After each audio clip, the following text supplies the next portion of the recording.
دي ضفدعة كبيرة وفوق ظهرها ضفدعة صغيرة بنتها بتحاول تساعدها في وضع الأجنة الجداد. شوفوا الأنثى الصغيرة فوق الأنثى الكبيرة وبرجلها بتحاول تساعد أمها في إخراج الأجنة.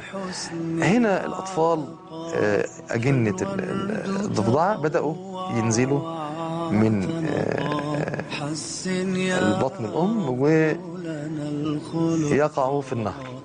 أنا عايزكم بقى تدققوا النظر. أدي الأب منتظر علشان يعمل إيه؟ شوفوا ظهر الأب مثقوب إزاي، في إخرام وثقوب داخل ظهر الأب. عشان إيه؟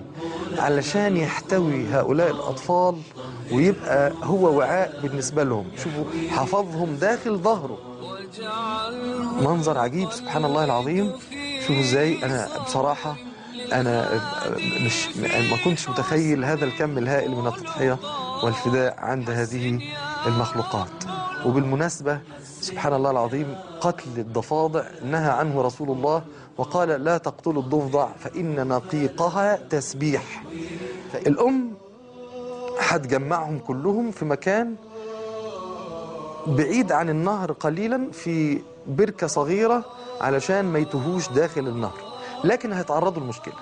ايه هي المشكلة؟ هشوف هم دلوقتي في بركة خارج النهر بقليل متصل بيه حاجة بسيطة. المشكلة ان الفيلة هتيجي تشرب المية اللي في البركة دي، فهينقصوا منسوب الماء عند هذه الضفدعة وأولادها. شوفوا ازاي وبشجاعة، هي ما بتجريش. شوفوا ازاي.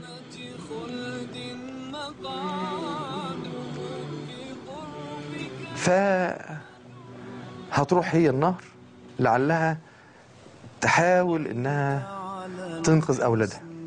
الشمس كمان جت زودت الطين بله والزمان عله. جت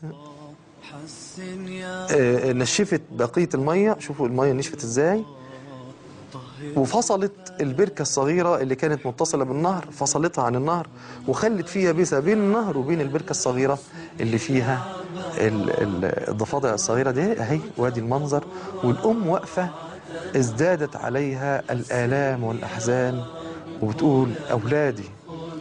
سبحان الله العظيم. شوف الضفدع هتعمل ايه يا ترى؟ هتحفر حفرة، هتعمل نفق، هتكون قناة بين النهر وما بين أولادها علشان تنقذهم.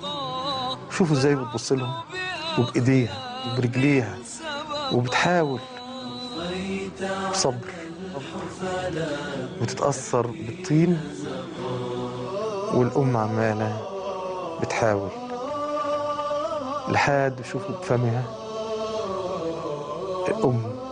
أم عظيمة الحقيقة. جعلت النفق يصل إلى أولادها، ودلوقتي الأولاد بينطلقوا إلى الماء وبتقف زي الملكة متوجة بأفضل تاج على وجه الأرض، وهو تاج الأمومة